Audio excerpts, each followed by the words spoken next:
Bueno, les doy formalmente la bienvenida a todos y a todas. Gracias por venir.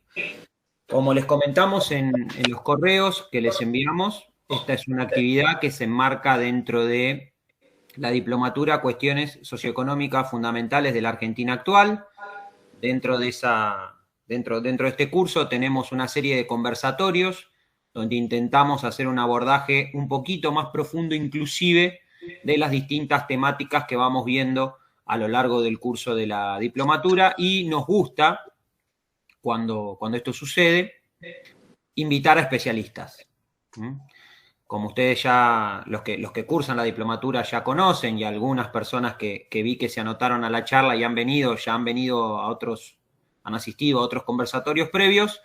Ricardo Aronskin es el director académico de la diplomatura, también es el director del Observatorio de Economía Política de la Facultad de Ciencias Sociales de la Universidad de Buenos Aires, que es también la que está llevando adelante esta charla junto con la carrera de Sociología, y es magíster en Relaciones Internacionales, nunca mejor puesto, Ricardo, y es economista, docente tanto de la Facultad de Ciencias Sociales como de la Universidad General Sarmiento, en fin. Autor exalumno de Diana. Y exalumno de Diana, que me diste justo el pie porque nuestra invitada de hoy es... ¡Qué vergüenza, pobre Ricardo!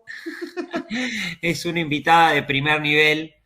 Tenemos a Diana Tusi, es doctora en Relaciones Internacionales por la Escuela de Economía de Londres y es la directora de la maestría en Relaciones Internacionales de la Facultad Latinoamericana de Ciencias Sociales. Bueno, un honor tenerlos a los dos. Lo que vamos a hacer hoy es tratar de ir de lo general a lo particular. Nuestra diplomatura, por supuesto, intenta abordar las cuestiones socioeconómicas fundamentales de la Argentina del hoy, pero no podemos comprender la Argentina del hoy, primero, si no vamos un poquito hacia atrás en el tiempo, y segundo, si no entendemos qué es lo que sucede a nivel global. Entonces, la idea del encuentro de hoy es dividirlo en 4 pequeños bloques. En un primer bloque vamos a tratar de abordar la cuestión más de geopolítica internacional, más general, qué es lo que está sucediendo en el mundo a nivel general. En el segundo vamos a ir, si se quiere, bajando más hacia el sur, más hacia América Latina, el sur global, analizar un poco esas transformaciones globales, cómo están impactando aquí, qué sucesos se están viendo en este periodo, en este espacio temporal en nuestra América Latina y esta idea del sur global. En el tercer bloque nos vamos a meter, por supuesto, con qué es lo que está sucediendo en la Argentina, sobre todo con el cambio de gestión de gobierno que trae seguramente algunas particularidades que tanto Ricardo como Diana van a saber profundizar. Y al final vamos a tener un pequeño bloque abierto de preguntas por algunas cuestiones que siempre quedan en el tintero para ir analizándolas. La idea es la siguiente. Nosotros, desde el equipo de trabajo docente, pensamos algunos globos de preguntas por bloque para que Ricardo y Diana intercambien. Una vez que ellos finalizan su intercambio, dejamos un breve espacio abierto de preguntas para que quien quiera pueda preguntar. 2, 3 preguntas como máximo, breve. La idea es que sea dinámico el encuentro, pero las preguntas siempre son importantes porque pueden disparar nuevas reflexiones.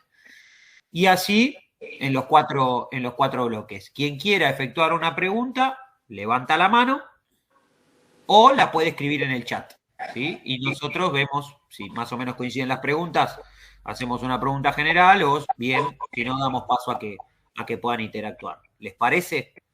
Así que vamos a arrancar con el primer bloque, que como les comenté, va más vinculado a lo global. Y el primer bloque de preguntas que tengo para hacerles tanto a Ricardo como a Diana es: ¿qué significa esta idea de que ahora vivimos en un mundo multipolar? ¿Sí? ¿Qué consideran ustedes que cambió desde esta idea que vino con la caída del muro del fin de la historia, ¿sí? De que es inexorable el capitalismo y la idea de globalización neoliberal hasta el hoy? ¿Qué cosas cambiaron? ¿Sí?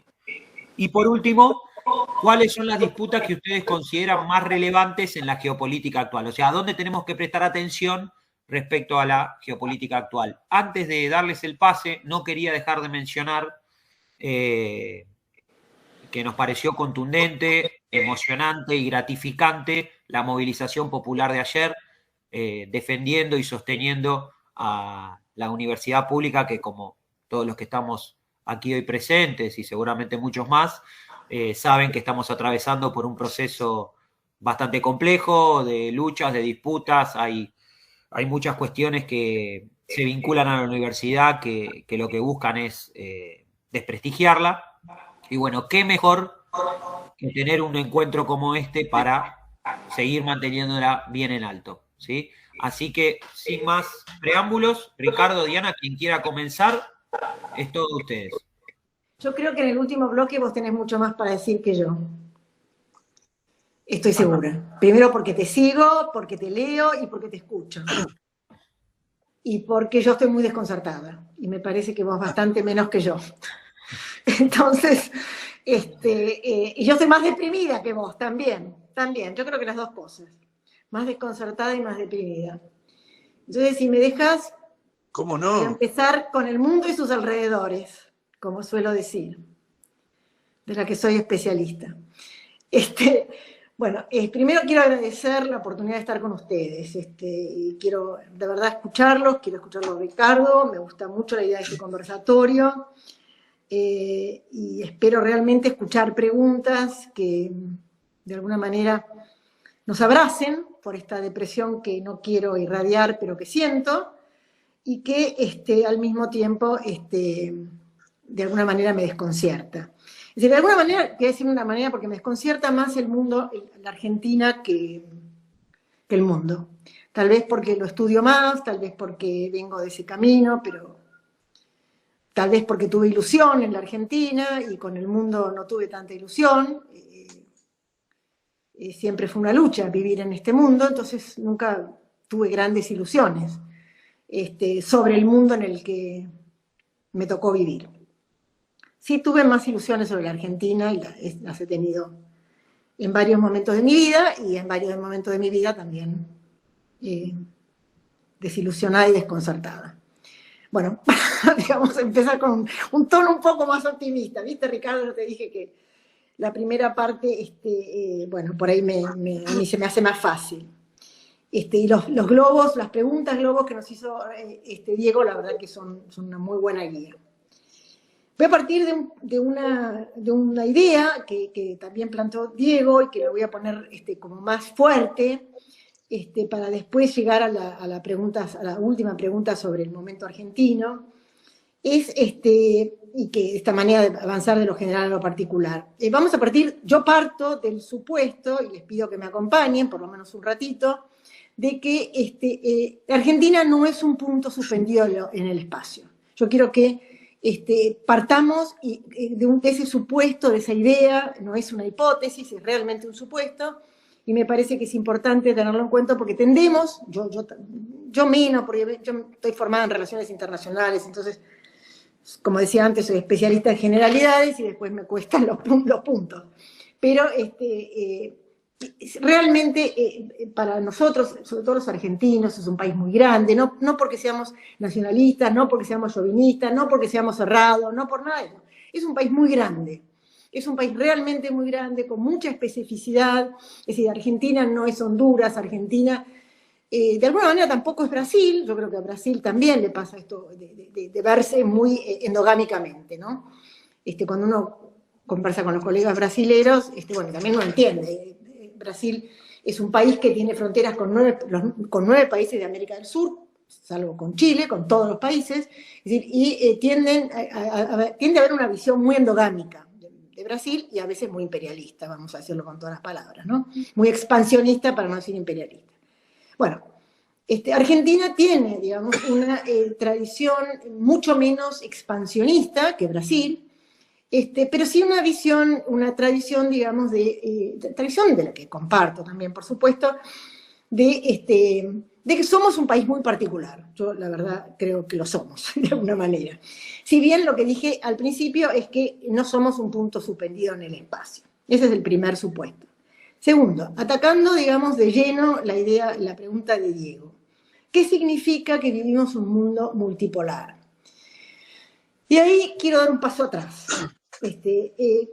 Brevemente, ¿qué significa? Es que las hegemonías políticas, económicas y hasta militares, por ahí militares menos, pero económicas y políticas, están en disputas. Eso es lo que significa que estamos en un mundo multipolar, es que tenemos polos de poder en disputa, hegemonías en disputa.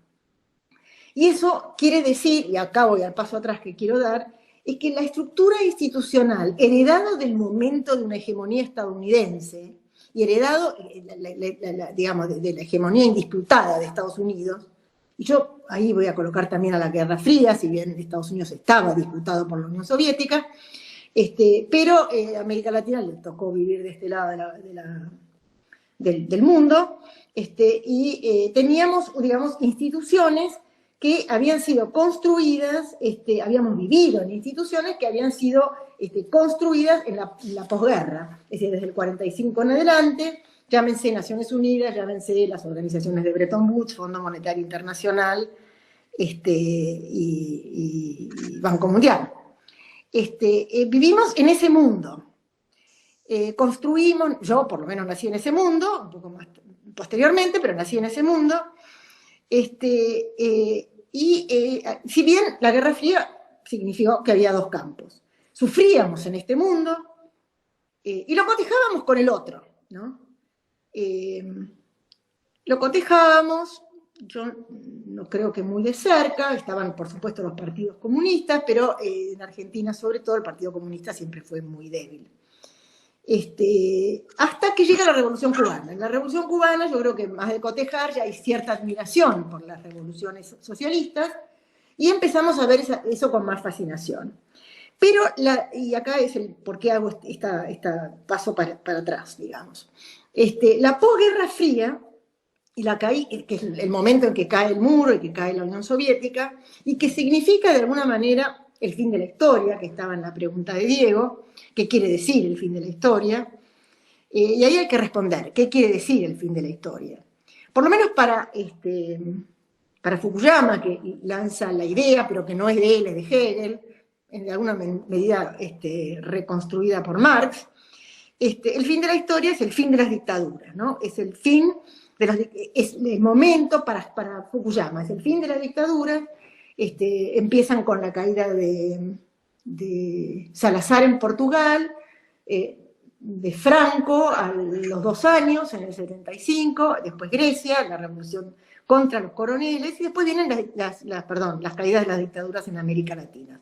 El fin de la historia es, en realidad, el momento en que la democracia reina de alguna manera en estos bolsones occidentales, del mundo occidental, donde las dictaduras hacían sus estragos, por ponerlo elegantemente, ¿no? Entonces, para Fukuyama, el fin de la historia es el fin de las contradicciones. Es un periodo a partir del cual no habría cambios mayores, no habría cambios significativos. Es decir, es un periodo que se abría sin sobresaltos y sobre todo un periodo, para Fukuyama, un periodo sin guerras, es decir, ya no se vislumbraban las guerras. En ese momento, un mundo estable, donde las democracias convivían, y eso tiene que ver también con, digamos, la idea kantiana de que las democracias no van a la guerra. Y hace referencia, digamos, como yo decía, al concepto hegeliano de que la historia llega a un punto final cuando se llega a estados racionales, estados justos, estados que distribuyen. Y de alguna manera, esto me lo pueden cuestionar también está implícito en la idea de Marx de la dictadura del proletariado. Es un punto de llegada donde las contradicciones, para Marx de clase, para Hegel de un estado distributivo, para Fukuyama el fin de la Unión Soviética, se abría un mundo de paz. Bueno, ¿qué pasa? Esto es el momento que nosotros llamamos, Fukuyama llama el fin de la historia, que más bien en relaciones internacionales llamamos la posguerra fría. Que fortalece de alguna manera esa concepción internacional de que habíamos llegado a un momento de paz. Yo la verdad no lo tenía tan claro en ese momento, ahora obviamente lo tengo menos claro, Lo veo obviamente más cuestionado, pero de todos modos, a pesar de esta idea de fin de la historia, en los 90 tenemos la guerra de los Balcanes, tenemos en el 2001 las Torres Gemelas, la invasión a Irak en el 2003, etc.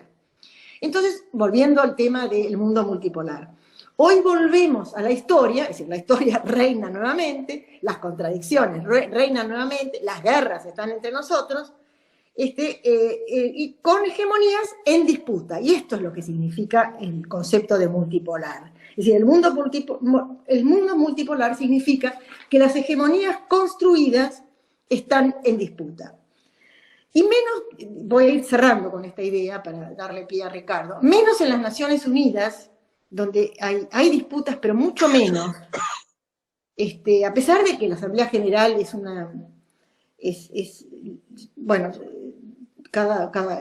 como digamos una caja de resonancia, es decir, y se gritan a viva voz, vimos a Milei diciendo las cosas que decía, pero bueno, Lula un poco más sereno, pero bueno, todos los que van gritan a viva voz sus guerras y sus Netanyahu, ¿no? Empecemos por ahí también.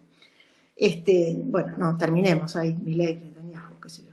Bueno, pero más relevante que lo que uno escucha no sé, Ricardo, ¿vos qué pensás? Más relevante que lo que uno escucha anualmente en la Asamblea General de las Naciones Unidas, a mí me parece que hay una disputa mucho más larvada dentro de Naciones Unidas, mucho más larvada y que se da en las agencias especializadas de Naciones Unidas, y por eso pone a Estados Unidos, la hegemonía de Estados Unidos en jaque. Insisto con el concepto de la hegemonía en jaque. Uno ve China hoy liderando la FAO, la Food and Agriculture Organization, es decir, la agricultura, la agencia que se especializa en la agricultura, la agencia que se especializa en la propiedad intelectual, la agencia que se especializa en desarrollo industrial, la agencia que se especializa en telefonía, la UTI, Unión Telegráfica Internacional, y etcétera, etcétera. Entonces, a nivel más abajo de la Asamblea General, y más allá de los gritos que uno escucha, uno ve digamos, avance muy importante de China en las agencias especializadas de Naciones Unidas y sobre todo en los bancos, en las instituciones multilaterales. Es decir, y la disputa es fuerte en el Fondo Monetario, es fuerte en el Banco Mundial y fue muy fuerte en el BID, y yo creo que con Trump puede volver a hacerlo. Yo creo que por ahí dejo esto acá para darle pie a Ricardo. Pero creo que responder este mundo de la multipolaridad. Después podemos pensar qué disputan, esa es otra pregunta que queda, me parece, pendiente. ¿Qué es lo que están disputando? Bueno, la verdad es que voy a tratar de agregar alguna cosa más. Primero, a mí siempre me preocupa la palabra multipolaridad. Diana la aclaró mucho, pero en general la gente se piensa como que de pronto hay 10 polos, multi, ¿no? Y la verdad que no, ni siquiera son polos iguales, son polos simétricos, son muy distintos. Hay una ultrapotencia que es Estados Unidos y todavía lo es, con unas capacidades en una cantidad de terrenos muy diversos, muy grande. Yo creo que en los 90 Estados Unidos llegó a sentir que realmente estaba en el centro del planeta, que digamos, esta hegemonía completa a partir del derrumbe de la Unión Soviética, a mí me llega un ruido, no sé si, Diana, te pediría si un segundito, ahí está.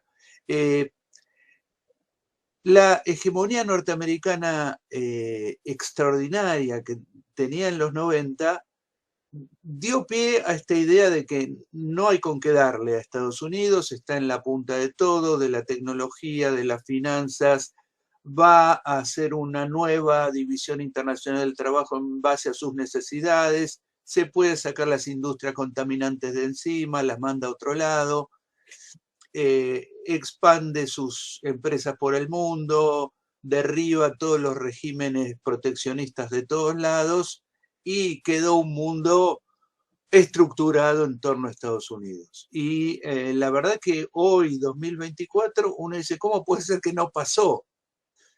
Que eso es lo que me parece que es extraordinario. Yo creo que hay varias cosas. El polo no norteamericano es evidente que se organiza en torno a China por el peso descomunal que está teniendo China en la economía mundial. Solamente un dato que donde puedo, lo repito, lo encontré hace unos meses. Hoy el valor agregado industrial de China es equivalente al de Estados Unidos más Japón más Alemania. O sea, uno suma a esas enormes potencias industriales y son equivalentes a lo que hace China sola, lo que da una sensación impresionante. Ahora, China ha hecho una expansión espectacular en las últimas décadas que la ha acercado a la producción norteamericana. Hay discusión metodológica, quién es más grande que quién. Medido en dólares corrientes es más grande Estados Unidos, bastante más grande. Medido en paridad de poder adquisitivo es más grande China. Pero digamos, esto nunca ocurrió con la Unión Soviética, que nunca llegó a ser ni la mitad de la economía de los Estados Unidos. China hoy en día está en un nivel muchísimo mayor.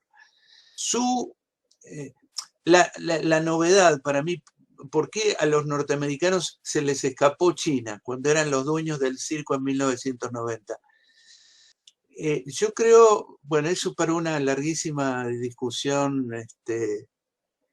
con Diana, una discusión en el sentido de intercambio de ideas, pero a mí me parece que los norteamericanos muchas veces metieron la pata en relación a países periféricos, no porque no tengan gente brillante en su mundo académico, no porque no tengan la mejor información, sino por distorsiones de la propia ubicación de Estados Unidos en el mundo, que a veces se cree en esta cosa que lo dijo precisamente Madeleine Albright, la ministra de Relaciones Exteriores de Clinton, que dice, bueno, Estados Unidos es la nación indispensable, como diciendo, tenemos que estar nosotros, en toda cosa importante tenemos que estar nosotros, ¿no? Bueno, eso te inunda el cerebro y te lo confunde un poco varias veces, ¿no? En lecturas que hicieron. Uno se pregunta, por ejemplo, ¿cómo les hicieron la revolución en Irán en el 79? Bueno, se la hicieron. ¿Y cómo fue la revolución sandinista? En las barbas de Estados Unidos. Y se la hicieron. O sea, leen permanentemente mal lo que pasa en el resto del mundo. Lo leen mal. Y eso que tienen especialistas espectaculares y las mejores bibliotecas y toda la información y el conocimiento y el espionaje y todo, y leen mal.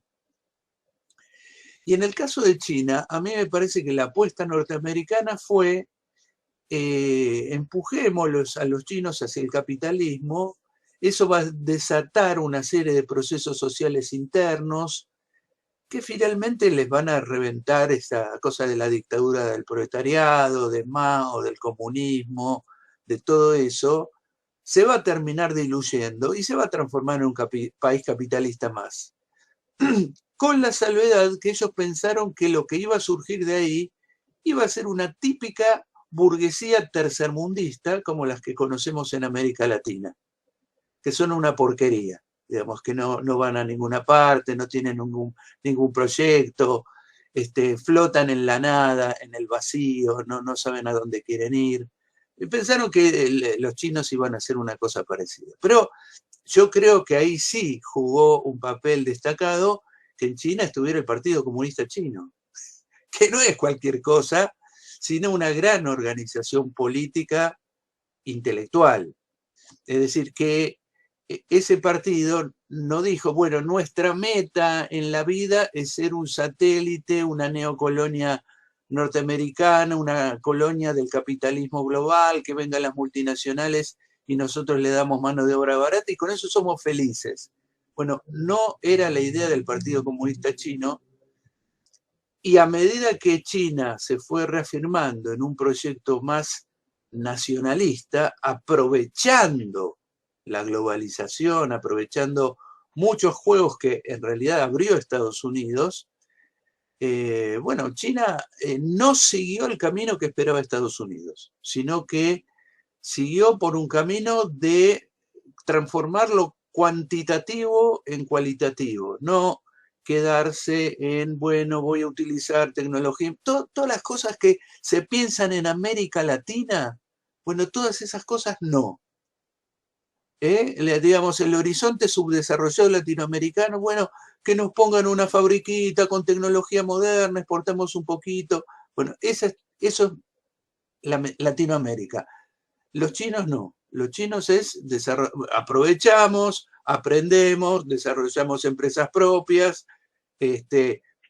producimos arriba de 150.000 ingenieros por año y vamos armando otra cosa.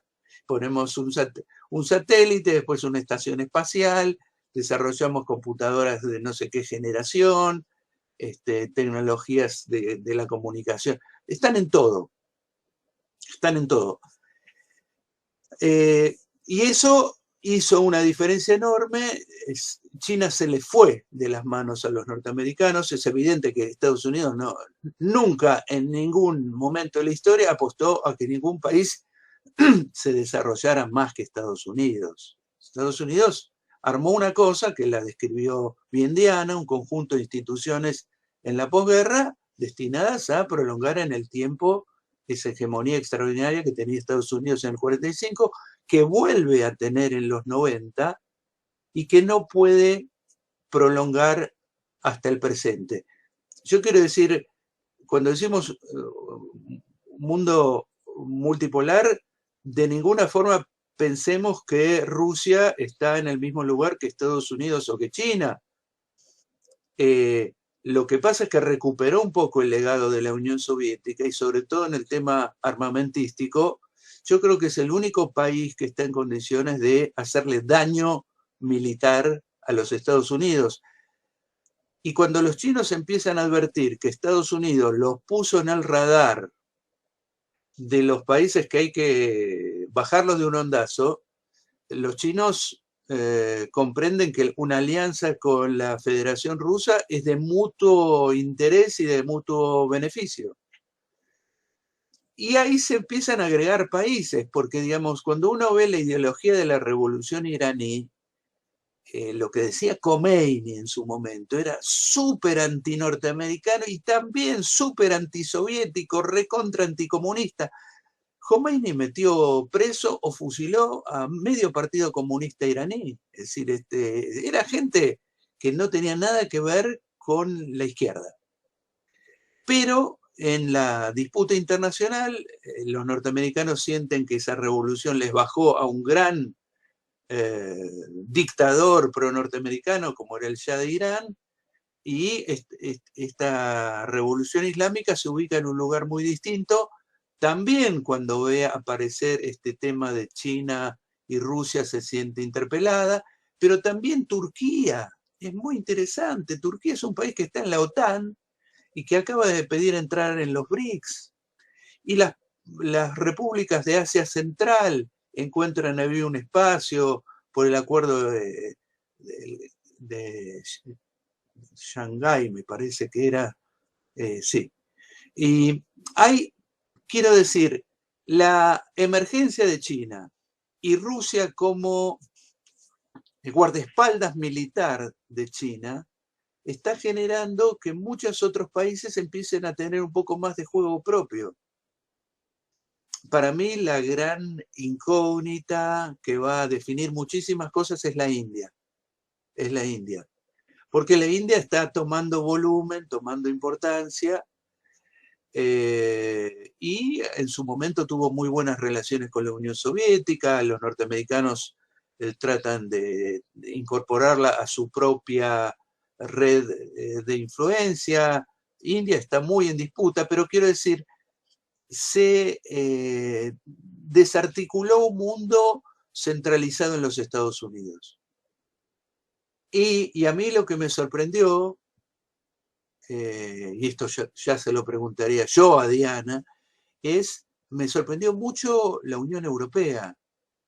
diría yo, a partir de la guerra de Ucrania, yo lo descubro más, por ahí soy un ignorante, pero no sabía que la política europea estaba tan subordinada a los norteamericanos, tan subordinada, casi diría a un nivel latinoamericano de subordinación. Me sorprende mucho por lo que nosotros de Argentina pensamos de los europeos, los admiramos, los leemos, los estudiamos, aprendemos de ellos en filosofía, en historia, en economía, bueno, tantas cosas que nos han dado. Y uno ve esta Europa metiéndose en un baile, en una guerra enloquecida en Ucrania, llevado de las narices por los norteamericanos, les vuelan 2 gasoductos importantísimos para la competitividad alemana, ni se preguntan quién fue. Es una cosa de una subordinación diplomática, intelectual, la población europea aterrada con que Putin es un nuevo Hitler, desde mi punto de vista, delirios inconcebibles que por ahí en países muy ignorantes o muy atrasados pueden funcionar, pero uno hubiera pensado que en Europa hay una opinión pública un poquito más sofisticada, más leída, y he quedado, quiero decirles, pasmado en relación a esto. Entonces, Europa, que tiene mucho para ser otro polo, hoy en día es una especie de enano diplomático, está completamente subordinado, van y firman lo que los norteamericanos les digan. Para no decir a África, que pobres siempre están en unas situaciones terribles, aunque hay movimientos interesantes adentro de África. América Latina cada vez menos trascendente a nivel internacional. Y bueno, una serie de disputas muy, muy complejas. Las 2 noticias últimas que también me llamaron mucho la atención es una, China mediando entre la República Islámica Chiita de Irán y el Reino de Arabia Saudita, sunita, y hasta no hace mucho que se veían como en la mira atómica uno con el otro, y de pronto aparecen los 2 cancilleres en Pekín firmando un tratado de reanudación de relaciones diplomáticas. Impresionante. Y la segunda cuestión es que hace pocas semanas Arabia Saudita se bajó de un acuerdo muy antiguo que tenía con los Estados Unidos y que tiene que ver con esas cosas de las instituciones que se le van complicando a Estados Unidos, que era un acuerdo por el cual Arabia Saudita su petróleo lo cobraba en dólares para garantizar una demanda de dólares permanente en el mercado mundial. Y Arabia Saudita acaba de decir, bueno, yo ahora voy a vender mi petróleo en distintas monedas, no me interesa si es el dólar. Eso tiene un nombre y apellido que se llama yuan. Yuan. Y ahí, completo con esto, China está haciendo mucho para socavar la importancia del dólar a nivel internacional, en los acuerdos comerciales, está desarrollando instituciones financieras muy importantes, muy grandes, muy pesadas, en parte las capitaliza China con su impresionante excedente comercial. Todo esto está cambiando porque China ya no puede ser un país hiperexportador porque está desarrollando el mercado interno. Bueno, eso tiene un montón de impactos. Lo que quiero decir es, cuando pensamos en mundo unipolar, mi advertencia es, no pensemos en muchos polos parecidos. No es eso. Es que hay un gran polo que efectivamente, como dice Diana, está viendo sometida su impresionante hegemonía a un grado de desgaste importante, están apareciendo muchas otras realidades. Lamentablemente, digo yo, América Latina no está participando de ese mundo unipolar porque no es un polo de nada América Latina, aunque podría eventualmente serlo si tuviera como otra estrategia internacional. Pero bueno, es interesante ver este despliegue porque efectivamente no estaba en el orden de día de los norteamericanos. Y última cosa, el presidente norteamericano que arranca en el 2001 fue George W. Bush. A él le toca el atentado de las Torres Gemelas, y el equipo que le pensaba la diplomacia global a Bush venía de una fundación que se llamaba Fundación por un Siglo XXI Norteamericano. Todo el siglo, no andamos con chiquitas, no una década o dos. Estamos para tener otro siglo completo norteamericano. Bueno, hoy en día todo eso está en duda. ¿Y dónde está en duda? En Washington. Están preocupadísimos. Cada presidente norteamericano está más preocupado por este desplazamiento potencial de Norteamérica del centro del planeta, que no es que la quieren derrotar y nadie piensa en derrotar a Estados Unidos, pero reubicarla en un lugar un poquito más democrático. Y hay una fuerte reacción en Washington en relación a eso.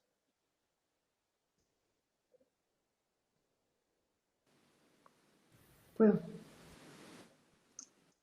¿Sí? ¿Puedo? Ricardo me planteó una pregunta que me deja picando y yo le quiero hacer un comentario. Una es sobre Europa. No, a mí no me sorprende que estén perdidos. Europa se piensa a sí misma. Bueno, Europa es muy grande y todos los europeos no, lo que voy a decir ahora no se aplica a todos los europeos ni a todos los países, pero hay algo de la, desde la Guerra Fría, Europa fue muy dependiente de Estados Unidos, Plan Marshall, etcétera, no voy a hacer la lista para atrás, pero además hay algo de Europa que hoy es muy visible y a mí me provoca cierta irritación, porque estoy siendo moderada nada más, que Europa se piensa a sí misma como reserva moral de la humanidad. Es decir, se encaja se embreta, digamos, en la guerra con Rusia como si fuera la reserva moral. Hay que salir los derechos humanos, bueno, empiezan con todo esto, que es cierto, la verdad que Europa tiene una esencia, o tuvo durante mucho tiempo, un eje en los derechos humanos, por supuesto después de las carnicerías que se han autorrealizado. No hace falta solamente mencionar el Holocausto, pero en la década del 90 tuvo 3 o 4 también, ¿no? Entonces hay algo ahí de la reserva moral de la humanidad que a veces a nosotros nos resulta simpático y a veces cuando nos la tiran a nosotros a mí me resulta bastante odiosa. Primer punto. Segundo punto, que te quiero hacer una pregunta, Ricardo, más bien. Bueno, un comentario primero. Y después una pregunta. Lo de Estados Unidos, yo creo que estoy totalmente en acuerdo con vos, pero además voy un paso más atrás. Estados Unidos nace, vos usaste el concepto indispensable de Madeleine Albright, pero Estados Unidos nace en 1776 como foco de la democracia, es la primera república del mundo, es la fundación de las repúblicas, y desde ahí se han irradiado al mundo. Y el otro día, también pensando en esta historia, a mí la historia de Estados Unidos me fascina porque nos han cambiado el mundo, nos han cambiado, nos han construido y destruido y reconstruido 30 veces. Pero hay algo que es muy particular en Estados Unidos, es este nacimiento como primera república. Por lo tanto, hay algo de muy, no solamente indispensable, sino de muy particular. Segundo punto de Estados Unidos, que es impresionante tenerlo en cuenta, es el único país que yo tengo en mente, corríjanme, que compró territorio. La mayoría de los países ganan territorio con las guerras. Estados Unidos compró el 2/3 de lo que es o 1/3 de lo que es el territorio de hoy, lo que fue lo que se llamó la compra de Luisiana, que se extiende desde las 13 colonias hasta lo que sería, no sé qué estado, pero bueno, al oeste del río Mississippi. Y después hacen sus guerras contra México, bueno, eso es natural, todos los países lo hacen, no es particular a Estados Unidos, es masivo, pero la compra de territorio es una visión de sí misma, de esas 13 colonias, muy, muy imperialista territorialmente, y así es que llegan al Pacífico. Esto sobre Estados Unidos. Segundo punto sobre China. Se les escapó, dijiste vos. Yo creo que la pensaban domesticar y tenían precedentes. Primero, la Unión Soviética, la implosión de la Unión Soviética. Y segundo, Europa del Este. Domesticaron a Europa del Este. Digo, por lo menos hasta hace unos años. La domesticaron económicamente. Obviamente ahora tenemos las ultraderechas en Europa del Este, así que se domestica, pero durante un poco tiempo. Y el tercer punto, que es como pregunta que te hago. lo que dijiste de Irán y Khomeini, te pregunto, porque yo recuerdo, vos sos más joven que yo, pero yo recuerdo Khomeini, después no sucedió lo que yo pensaba que iba a suceder y que muchos pensamos que iba a suceder, a Khomeini como un liberador de Irán. Es decir, era un discurso totalmente tercermundista. Cuando Khomeini se va de París y llega a Teherán, yo estaba en Inglaterra en ese momento y era como música a mis oídos. Bueno, duró 3 meses, porque salió, como dijiste vos, o 3 meses o un año, no sé, en un año mató bueno, digo, diezmó al Partido Comunista, digamos, ¿no? Entonces la idea de Khomeini, a mí me queda, si fue mi ignorancia o fue mi ilusión, o no sé, ¿qué pensás sobre Khomeini? Que eso tiene que ver con hoy, digamos, por eso te lo pregunto, porque tiene que ver con la visión de Irán hoy, ¿no? Sí, la revolución iraní contó con apoyos de muchos sectores, había sectores de centroizquierda, sectores nacionalistas, todo eso fue un amplio frente, donde el clero iraní jugó un papel destacadísimo, porque los viernes cuando se iba a rezar salían todos de las mezquitas a inundar las calles y realmente lo voltearon con la movilización de masas Allá. allá.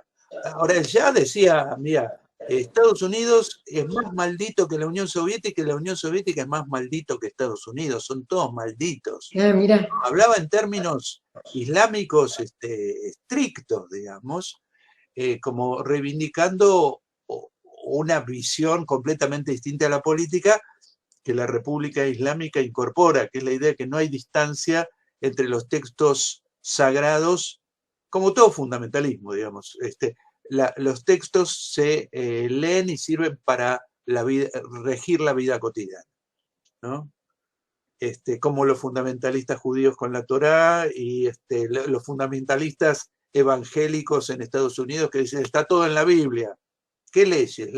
Con la Biblia resolvés todos los problemas. Bueno, esto es Khomeini.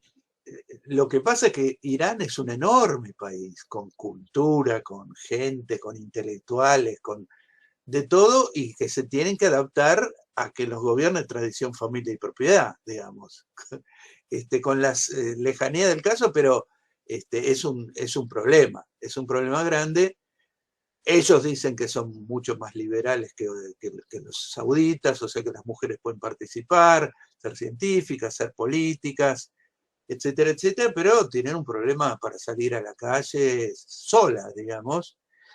Y está esta cosa que por arriba de todo el sistema político hay un consejo religioso que gobierna Irán y del cual salen los líderes supremos, los grandes orientadores de Irán son finalmente ellos. Después está el presidente en un lugar menor, pero arriba de todo hay un consejo de sabios islámicos que es el que tiene el... Entonces hay una cuestión que está muy penetrada por esta cuestión religiosa que a nosotros no nos gustaría para nada, a ninguno de nosotros vivir en un régimen de esas características. Pero hay que decir algo que vos insinuaste y que es cierto, digamos. Irán con la revolución islámica retoma un proyecto nacional abandonado, porque Irán, bajo el Shah, que son unos 25 años de dictadura, era un satélite norteamericano en la región, los norteamericanos los abastecían militarmente, les entrenaban los servicios de inteligencia, era una dictadura norteamericana. Lo derrocaron a Mossadegh en el 52, digamos, claro, ¿no? Claro. Que es la primera operación que la CIA recuerda con orgullo, es la primera que hicimos. Sí, es decir, el tema es que en muchos casos en Oriente aparece una reivindicación nacional vinculada al mismo tiempo al tema islámico. Cuando uno lee la carta de fundación de Hamas, te querés morir, porque es una cosa absolutamente no planteada en términos políticos nacionalistas, sino en términos religiosos. Entonces cita cosas del Corán, es una cosa que, digamos, en nuestra cultura laica argentina choca muchísimo, porque no aceptamos esos criterios, que hay un libro sagrado donde están las cosas dichas ya por Dios y que todos tenemos que adaptarnos. Eso no circula mucho en Argentina, digamos, ni siquiera en la Iglesia Católica. Así que es muy diferente eso.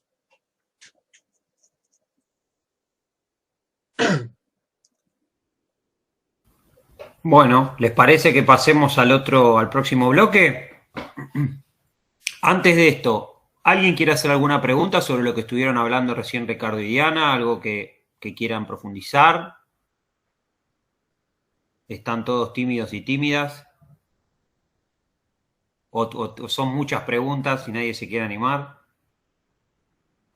Bueno, ya que se generó el vacío.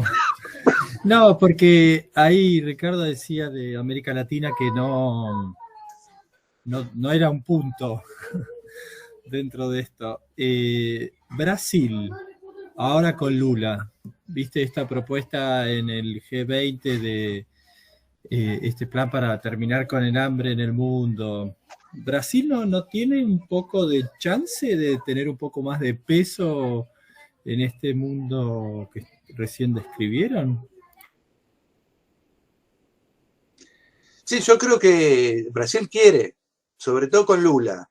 Con Bolsonaro era más, hagamos un tratado de libre comercio con Estados Unidos. Vocación satelital completa. Lula quiere más juego. En realidad él es más nacionalista en serio que Bolsonaro. Bolsonaro es nacionalista de pacotilla. Como dice Ruel acá, nacionalismo de pacotilla. Lula es nacionalista en serio, es decir, es Itamaraty, es proyectar influencia a nivel global. Lula la tiene clarísimo que él necesita América Latina como una región integrada con el Brasil para darle al Brasil una proyección internacional determinada. Y la verdad que Argentina con Milei le clava una puñalada por la espalda a Brasil, a su proyecto, y de paso lo debilita, y entonces lo ayuda a los norteamericanos. Ahora, comento una anécdota personal, pero que me resulta muy interesante. Hace unos años escribí un libro sobre un gran economista brasileño que fue Celso Furtado. Entonces tuve que leer montones de cosas de Furtado para poder escribir un libro más o menos decente. Y Furtado, ya en los 90, cuando acá gobernaba Menem, y Menem también, que con la OTAN, que con los norteamericanos, que con todo eso, Furtado decía, no hay condiciones para hacer la integración latinoamericana. Mirá que era un tipo, un desarrollista muy comprometido con América Latina, y sin embargo veía esos vaivenes argentinos como un obstáculo muy... Bueno, después Brasil hizo cosas por el estilo, ¿no? Acá nadie se salva mucho de esos coqueteos con el neoliberalismo y con los norteamericanos. Pero claro, con una Argentina volcada de esta forma, es un problema muy, muy grave. Pero Brasil está en condiciones, mirá, novena economía del mundo, tiene muchas condiciones. Es más, a Brasil un proceso de integración social le daría mucha más proyección internacional. Esta distribución horrible del ingreso que tiene Brasil, en realidad lo debilita como potencia. Una potencia que se quiere proyectar tiene que tener un nivel de cohesión social distinta, un mercado más grande, más capacidades, más desarrollo tecnológico. Con Bolsonaro vendieron Embraer, que es una empresa de producción de aviones de porte mediano muy importante a nivel internacional, la vendieron, digamos, hay una burguesía en Brasil que medio está para liquidar el proyecto de un Brasil importante. Y eso está ahí, tecleando. Así que es un desafío. Claudia Zanabria, levantaste la mano, podés desmutearte y hacer la pregunta. Bueno, mi preocupación es qué rumbo vamos a tomar nosotros como país, viendo el desplante que hace Milei al Mercosur, ahora diciendo que bueno, que los chinos no eran lo que él pensaba y que va a ir a China a reunirse cuando sea la reunión de la CELAC. No entiendo mucho el juego que hace Milei. Villarruel salió a decir que no estaba de acuerdo también con el tratado que se firmó con Gran Bretaña sobre Malvinas. Es toda una contradicción, inclusive entre ellos. Ahora, viendo para el lado que está yendo, por ejemplo, Estados Unidos junto con Israel, no sé, yo siento como que estamos solos ahí navegando a la deriva sin saber dónde anclar, porque los puertos que ellos quieren anclar me parece que están en un proceso un poco diferente al nuestro. Claramente nosotros estamos en un retroceso en todo sentido. Y yo no sé si Estados Unidos está tan interesado en Argentina o simplemente se quiere cobrar lo que se le debe. Y por otro lado, China, que está creciendo, que tendríamos una posibilidad, si la idea era pagar la deuda, creo que yendo para el lado de los BRICS, hubiéramos tenido una gran oportunidad. En vez de eso, estamos, no sé, esperando algo. Siento que el gobierno de Milei espera algo, no sé qué, esperar a que gane Trump y que porque es amigo de Macri le preste plata. Señor coordinador, yo sé que usted tenía Claro, por eso. de este tipo hacia la última parte, Claro. pero no sé si... ¿Cómo se llamaba el economista que decía que todas las teorías económicas funcionaban menos en Japón y Argentina? Kuznets, Bueno, premio Nobel. acá vamos a aplicar esa regla porque, claro, la idea era ir avanzando, bueno, después hablar un poco de América Latina y al final hablar de Argentina, pero me parece que la pregunta que hizo Claudia encierra un montón de cuestiones que íbamos a abordar, así que avancemos. Aparte porque es lo que vinimos todos a buscar acá, tratar de entender un poco qué está pasando. Así que no sé quién de los dos quiere atajar, porque hay varias preguntas dentro de la pregunta, ¿no? Yo quiero decir algo que la verdad que la pregunta es muy buena y que me quedé con el que está esperando. A ver, Ricardo, ¿qué está esperando? A mí me da la sensación que no es solo Trump, digamos, y yo creo que se está apostando demasiado, por lo menos Milei está apostando demasiado a Trump, yo no sé si Trump le va a regalar los dólares que él necesita. No sé. Por ahí es una ilusión mileísta. Pero sí está esperando dólares. Está desesperado por los dólares. Entonces va a ir a donde estén. Sea Trump o sea los chinos. Por eso dio vuelta. Por eso la voltereta. Está desesperado. Entonces yo creo que hay que... yo siempre digo, cuando trato primero de poner en evidencia estas cosas, es como un western, show me the money, lo que está en juego es show me the money. Estados Unidos no les dio plata, bueno, me voy para otro lado. Es decir, creo que es eso, para ponerlo muy brutalmente. Y después si Trump le regala más, va a volver para este lado, bueno. Eso es una respuesta brutal, pero me parece que puede explicar algo. Es decir, lo que es la ruta del dinero. ¿Dónde está el dinero? ¿No? Primer punto. Segundo punto, y ahora es para devolverle a Ricardo. Él dijo que América Latina no juega. Yo estoy levemente en desacuerdo con eso. Que no juega, que parece pasiva. Eso es otra cosa. Yo creo que América Latina está en disputa, y eso tiene que ver con la pregunta de Claudia. Por eso todas estas volteretas. Porque te dan esto, te dan aquello, te aprietan de acá, te ponen los milicos, te lo sacan, te piden que entres en la OTAN, te van a dar la plata, no te la dan. Es decir, está en Argentina, ¿no? Pero está pasando eso en América Latina. Es decir, que la hegemonía de Estados Unidos está siendo disputada no solamente a nivel sistémico, sino en América Latina. Y eso es un problema enorme para Estados Unidos, que se autoconcebía que tenía dominado el patio trasero. Bueno, de repente no lo tiene. Y es muy importante, esto es mucho más, para mí, de muchísima mayor magnitud que en la Guerra Fría. ¿Por qué? Porque acá hay dinero de por medio. Los rusos nunca nos dieron un rublo. Digo, sacando a la dictadura que le vendió trigo y maíz. Pero no es que tuvimos grandes inversiones, ni que Rusia la Unión Soviética fue inversionista, fue prestamista. No, no había rublos. Yo no conozco lo que es un rublo. Sí, sé lo que es un yuan, digamos, no es que lo haya visto, pero uno ve la foto. Entonces creo que acá hay una cosa importante a tener en cuenta, es que la presencia de China en América Latina es insoslayable, tanto como inversor y como acreedor, y esto es lo que está en disputa, no tiene precedentes, como decía Ricardo. En eso estoy de acuerdo. Como decía antes, la Unión Soviética no invertía, no era un territorio en disputa. Sí, si nos volvíamos comunistas, te hacían un golpe. Es otro tipo de disputa. Acá es sin golpe. O bueno, perdón, golpe a golpe, ¿no? Sí, los golpes son de otra manera, ahora duelen bastante también.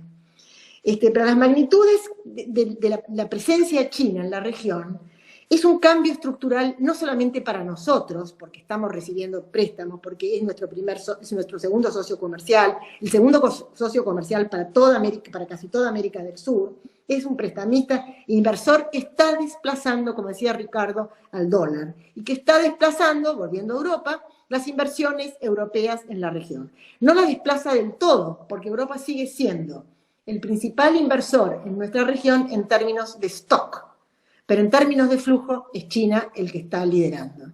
Y eso es un cambio estructural enorme, enorme. Entonces, Estados Unidos por primera vez, y esto me parece que hay que tenerlo en cuenta, hay que ver cómo después se desarrolla, Estados Unidos por primera vez no enfrenta, vamos a ver qué pasa, no, yo quiero decir algo, pero no estoy segura que esto se sostenga. No enfrenta un desafío desde abajo, no se enfrenta con la Revolución Cubana, no se enfrenta con Allende, no se enfrenta mucho con Morales tampoco ya, sacando Maduro, que es otro problema que bueno, otra urticaria para Estados Unidos, pero para muchos de nosotros también. Es decir, que Estados Unidos no se enfrenta la época de las revoluciones, digamos, sino de competencia económica en lo que consideraba su patio trasero. Y están entonces recurriendo a presiones militares. Tenemos a Laura Richardson visitándonos cada 2 meses, por lo cual Estados Unidos está en un atolladero para ver qué hace con la región. Y eso es un atolladero para nosotros también. Yo creo que para nosotros, y lo está haciendo para Milei, por lo que decía Claudia, tiene razón. Es decir, va y le pide plata, no se la dan, como ese gran bonete, no se la da, bueno, voy a otro lado y va a ver si la consigue. Entonces, lo que está pasando en América Latina, más allá de la pasividad, yo no sé si se puede aplicar la palabra pasividad para toda América, para América del Sur, porque yo creo que América Central es otra cosa, y México tiene otro juego totalmente, con o sin AMLO, con o sin Sheinbaum, con o sin Zedillo. Es otro juego, en donde pierden y ganan de otra manera, ¿no? Pero que América del Sur está en el atolladero entre presiones militares y flujos de dinero, que no son gratuitos. Es decir, o por ahí para los que, bueno, no sé si no son gratuitos, pero lo que quiero decir es que nuestro comercio con China tampoco nos da un cierto margen de maniobra, pero Argentina tiene déficit comercial con China en los últimos, creo que 20 años. Tiene déficit comercial, eso es dependencia de China.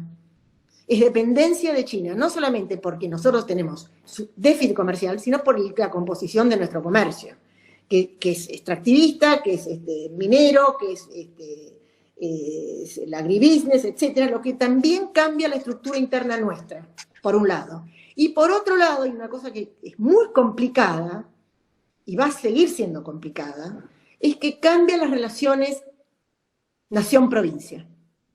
Porque donde más presencia se nota de China, macroeconómicamente son lo que decía antes, préstamos, dinero, inversiones, pero las inversiones son principalmente en las provincias. Y eso hace que haya mucha competencia entre las provincias y mucha competencia de las provincias con la nación. Entonces tenemos realmente una nueva configuración interna que sistémicamente nos puede dar más margen de maniobra, pero que internamente tiene muchas complicaciones. Primero porque nos hace dependientes de estos sectores y grupos económicos que son los que monopolizan el agribusiness, o monopolizan la minería, o monopolizan el cobre, o el oro, o el litio. Realmente es un nuevo país, se nos va configurando una nueva geografía, un nuevo país. Y eso no lo voy solamente voy a dejarlo punteado, retrotrae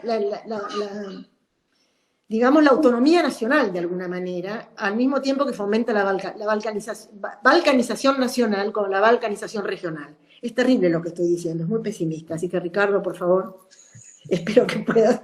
Es terrible, realmente, un atolladero realmente complicado.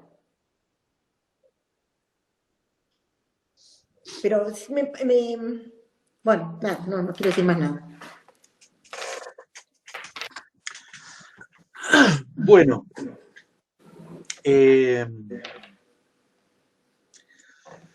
primero la aclaración que hizo Diana o la puntualización me parece muy buena. Yo lo toqué como muy de pasada y muy rápido al tema de América Latina. Efectivamente, digamos, en realidad yo largué una palabra que refleja mi frustración con la región en el sentido de que los que estudiamos relaciones internacionales estamos viendo, bueno, despliegues de muchos países, afirmaciones nacionales de países, qué sé yo, Malasia. Estamos pidiendo, por favor, que Petronas invierta. ¿Qué es Malasia? ¿Qué es Malasia? Bueno, Malasia es una nación que es inconcebible en nuestros términos. Islas y etnias y cosas, fue colonia, una cosa medio imposible, y ahí los tenés invirtiendo con Petronas y nosotros pidiendo por favor, por amor de Dios, que inviertan Petronas de Malasia en Argentina. Lo que quiero decir es que estoy cansado de ver naciones donde aparecen como ciertos proyectos regionales o nacionales. Ahora en el Sahel, en África, aparecieron varios gobiernos de jóvenes militares que quieren protagonizar un proceso de independencia nacional y de desarrollo.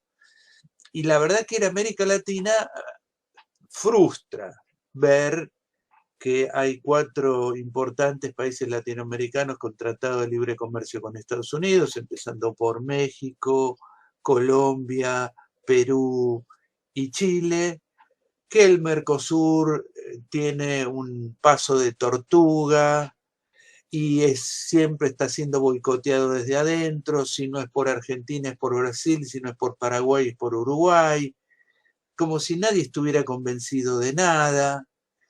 Y efectivamente los liderazgos de nuestros países van y vienen, y van y vienen, y van hacia Estados Unidos, que le ofrece muy poco a la región y sobre todo a Argentina. Porque por esta cosa viejísima que tenemos, que con los ingleses por lo menos éramos complementarios, nosotros les mandábamos vacas y trigo, y los tipos nos mandaban manufacturas. Pero había un intercambio posible ahí. Los norteamericanos producen todo lo que produce Argentina. ¿Qué va a hacer? Entonces, ¿qué le vas a exportar? Soja a Estados Unidos, principal productor mundial de soja. ¿Qué le vas a ¿Qué le querés exportar? Y la verdad que Estados Unidos no ofrece nada, no es que ofrece algo. Te dice, bueno, sé dependiente de mí, pero vas a tener un montón de ventajas, te vamos a poner un tren bala, te vamos a construir las represas, Eso es lo que proponen los chinos. Eso es lo que proponen los chinos. Y te hago un puerto de aguas profundas, y te hago esto, y te hago lo otro. Y por eso viene la diplomacia norteamericana. Es muy gracioso eso, si no fuera trágico, advertirnos sobre el imperialismo chino.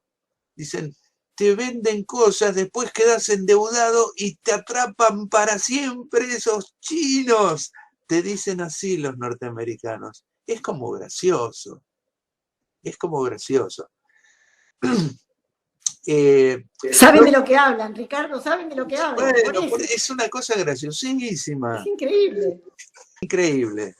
Y con eso, digamos, acá aparecen una serie de temas muy interesantes, se me abren y no quiero desviarme, pero tengo que decir que hay toda una corriente en nuestro país. Por supuesto, hay una larga lista de cosas para decir malas para decir sobre los norteamericanos. Pero lo gracioso es que mucha gente empieza a construir el Mesías chino, el que nos va a venir a salvar, el que nos va a, con China, vaya a saber a dónde vamos a ir, que es una potencia benevolente, bla, bla, bla.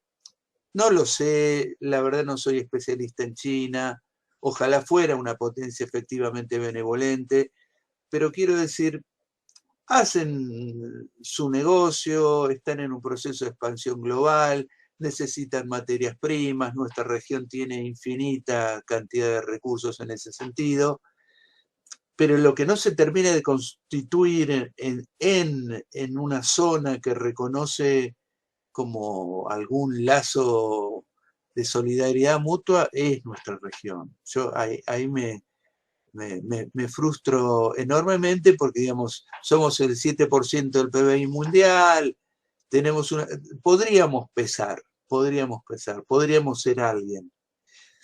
Como decía Aldo Ferrer, América Latina ni siquiera tiene un auto propio, una empresa de autos latinoamericana. ¿Cómo puede ser? ¿Cómo puede ser? Bueno, ahí hay una cosa que yo creo que los norteamericanos han colaborado mucho en que no se desarrolle en nuestra región una clase burguesa interesante, digamos, con ciertas aspiraciones internacionales vinculadas a la globalización. Por eso, ante la pregunta de qué estamos esperando, yo quiero decir, Milei, primero, es una afrenta nacional que tengas un presidente como Milei. En un país que tuviera una burguesía, no el Frente de Todos o la Unión por la... No, una burguesía que se respete a sí misma, no tiene este presidente. Es decir, Milei es un reflejo del nivel de degradación del alto empresario argentino, porque este hombre no podría estar gobernando la Argentina. Tendría que estar Rodríguez Larreta, etcétera, etcétera. Y está esto, que aparte... Muy bueno, la verdad que quiero recoger eso, Ricardo, porque eso es mucho más optimista que lo que yo pienso, que es representante del empresariado argentino, es decir, de la degradación del empresariado argentino, no de nuestra degradación. Eso me encanta, te digo, me cambia la cabeza, te agradezco mucho. Bueno, me alegra mucho, pero quiero decir esto. En Argentina no está en disputa el capitalismo. Lo que está en disputa es qué estilo de capitalismo. Y hace rato, quizás desde el proceso, sabemos que hay una burguesía crecientemente desentendida de lo que pase con la Argentina, con ideas muy subdesarrolladas sobre lo que tiene que ser un país. Es decir, es una burguesía que no es burguesía de país central, es burguesía periférica, con ganas, y apostando ideológicamente cada vez a cosas que los debilitan más. La idea de destruir el propio Estado Nacional, que no arranca con Milei, que arranca con Martínez de Hoz, achicar el Estado y agrandar la nación, esa idea es de burguesía periférica, de burguesía bananera. Anda a decirle a los franceses, a los alemanes, a los japoneses o a los norteamericanos que hay que debilitar al Estado Nacional, hacerlo más frágil, para no decir Putin o los chinos. Pero digamos a los occidentales, no existe eso de destruir al propio Estado. Una burguesía que se planta en el mercado mundial necesita al Estado, necesita el apoyo estatal, necesita la diplomacia estatal. Una burguesía que se destruye a sí misma, destruyendo a su Estado, es una cosa ideológicamente muy alienada, muy alienada. Y Diana decía antes, no sé qué país de Centroamérica mencionó, un país centroamericano tan pobre, con tan pocos recursos, qué sé yo, bueno, por ahí lo que te queda es una mirada satelital del mundo, bueno, vamos a ser un país bananero, en fin. No es el caso de la Argentina, que tiene para desplegar un conjunto de potencialidades enormes, y la novedad es que en las últimas décadas apareció un sistema científico-tecnológico con algunas chances de hacer cosas interesantes. Que vengan a destruirlo con fruición es una cosa sorprendente. Y quiero decir, la gente en general carga las cosas sobre la política, pero sabemos que el sistema político argentino, desde mi perspectiva, muy discutible, desde mi perspectiva está muy sometido al mundo de los empresarios, muy sometido.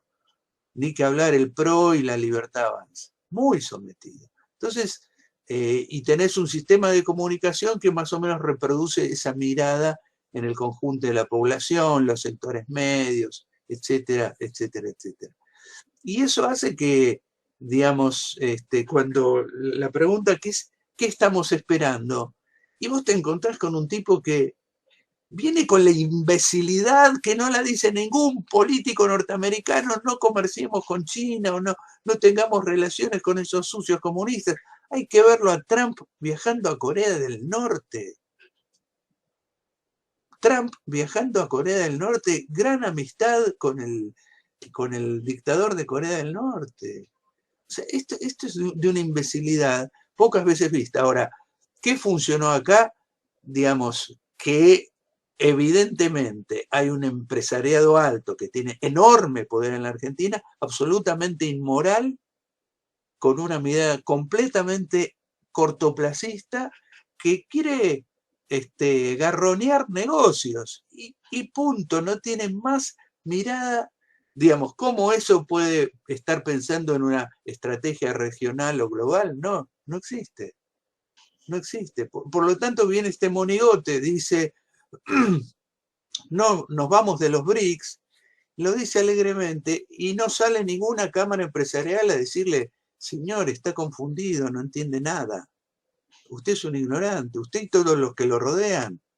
Ahora, lo que yo digo es que algo así no es gratuito, sino que tiene una funcionalidad. Esta ignorancia, esta brutalidad en materia de relaciones internacionales, este discurso de alt-right que hace desde Naciones Unidas, es una cosa insólita.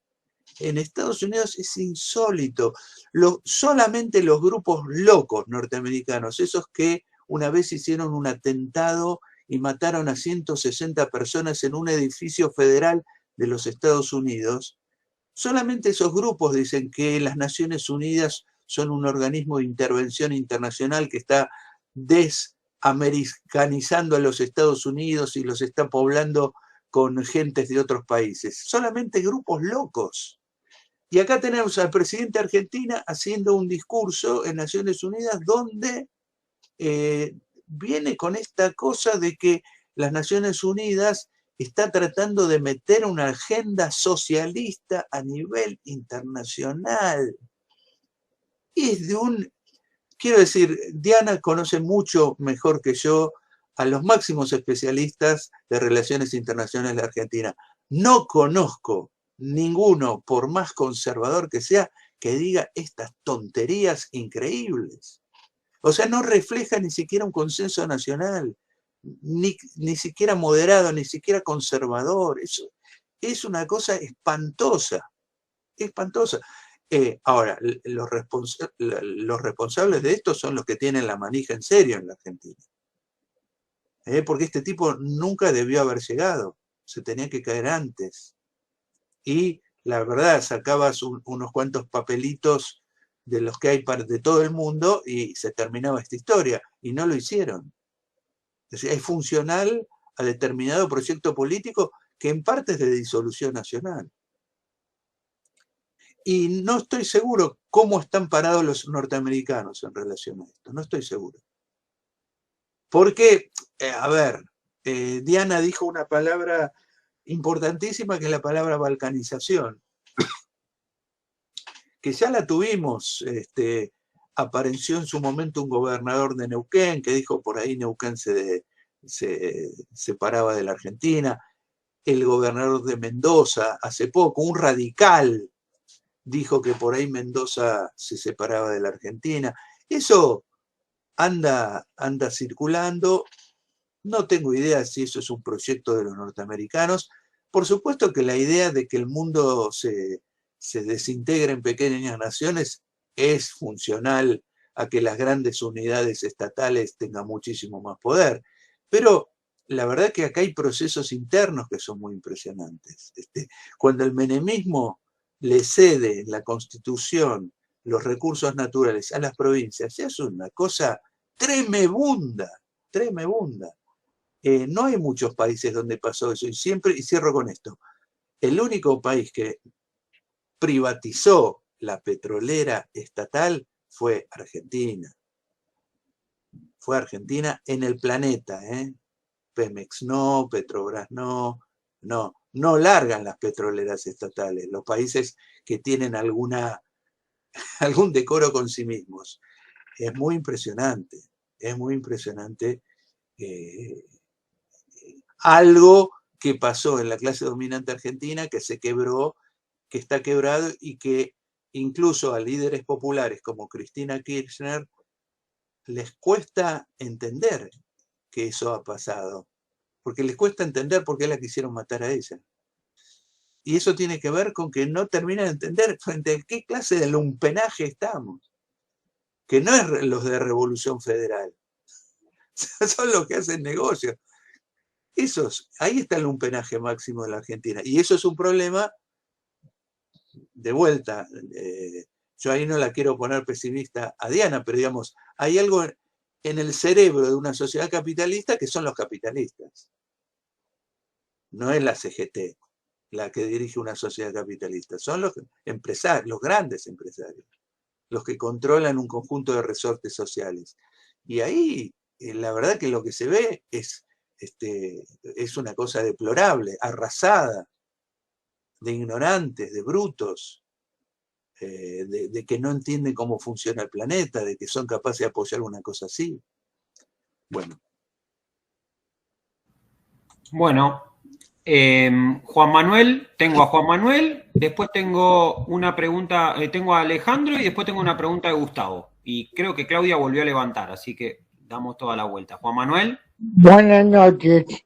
Yo quería volver un poco a la política internacional, aprovechando que tenemos a Diana y a Ricardo, que tal vez es una pregunta muy tonta, pero quería saber si hace mucho tiempo está también en la política internacional esta doble vara que a mí me indigna. Israel, atacan a Israel, ojo, no quiero parecer antisionista, ¿no? Pero atacan a un país occidental y todos son un atentado árabe, y de ahí mata en un minuto a toda la cúpula de Hezbollah. Nadie dice nada. Nadie dice nada, salvo algún comentarista en alguna radio o televisión. No, yo no sé si el equivocado soy yo, si siempre fue así. Quisiera, aunque sea un pequeño comentario, porque la política internacional es uno de mis amores, pero a veces no la entiendo. Gracias, Juan Manuel, por tu pregunta. Bueno, doble vara, yo creo que tenés razón, hay una doble vara, y es complicado. Pero no estoy segura, por ahí ustedes siguieron más los debates de estos días, de que no se ha dicho nada. Yo escuché realmente un debate muy interesante, digamos, muy polémico, muy interesante, muy caliente, muy picante, estos días en Radio con Voz, donde se peleaban y discutían. Fue muy interesante porque en realidad de los 3 conductores, de los 6 conductores que entran al pase de los martes, que ahora no me voy a acordar los nombres, bueno, uno es Tenenbaum, el otro es Siete Case, el otro es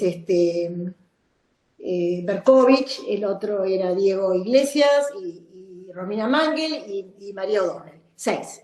De esos 6, 3 eran judíos. Y los 3 peleándose el uno con el otro. Así que no creo que no se ha dicho nada, sino que es un problema muy complicado y que hay muchos grises. Es decir, yo te respondería a eso. No es que no se ha dicho nada, sino que hay muchos grises y mucho tiene que ver con dónde uno está parado. Es decir, y más allá del debate de estos días era, bueno, por supuesto que Israel invadió el Líbano, que no fue... Bueno, Mangel decía que no, ahí estaba el problema. Mangel decía que no era una invasión, que era autodefensa. Y le saltaron todos los 5 a los ojos. Pero bueno, después tuvo otro debate si Hamas era terrorista o no. Así que yo lo único que te puedo responder es que no se dice nada, sino que el debate es muy picante y se está dando en todas partes. Sí, Juan, yo estoy siguiendo con mucha atención y mucha preocupación y mucho dolor lo que está pasando hace ya más de 10 meses allá. Lo vengo siguiendo históricamente hace rato. Lo que veo primero es una guerra comunicacional impresionante, impresionante. Es decir, vos ves 2 relatos absolutamente contrapuestos. Están los buenos y están los malos son malísimos y los buenos son buenísimos. Para mí es insoportable ese relato, no lo admito, no lo creo, me parece que es completamente anticientífico. Y estamos en una guerra de propaganda total, nosotros acá estamos en Occidente profundo, así que es bastante esperable que la parte mayor de información venga por el lado de Israel y los norteamericanos, pero viene también a través de las redes también mucha información del otro lado que es exactamente inversa. Es exactamente inversa.